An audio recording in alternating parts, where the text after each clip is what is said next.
கோவிலுக்கு போனால் வீட்டில் சுவாமி கும்பிட்டா இந்த கண்ணை மூடி சாமி கும்பிட்ற பழக்கம் இன்னும் நிறைய பேருக்கு இருக்குங்க. அது ரொம்ப ரொம்ப ரொம்ப தவறு. கண்ணை மூடி இறைவனை வழிபடக்கூடாது.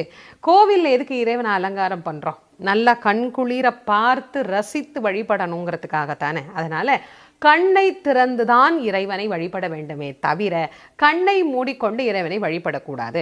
சில பேருக்கு ஒரு எண்ணம் இருக்கும், கண்ணை மூடிட்டா நம்ம மனசு நேராக சாமிக்கு போயிருங்க, கண்ணை திறந்து பார்த்துட்டு இருந்தால் ஏத்தாப்புல இருக்கிறவங்களையெல்லாம் பார்க்க தோணும், அப்போ மனம் சிதலம் அடையக்கூடுமே அப்படின்னா, கண்ணை மட்டும் மூடிட்டோம்னா மற்ற புலன்கள் எல்லாம் திறந்து தானே இருக்கு.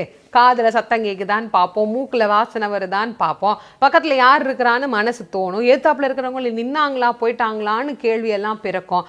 எந்த அவயங்களையும் நாமால் முழுமையாக பூட்டிக்கொள்ள முடியாது.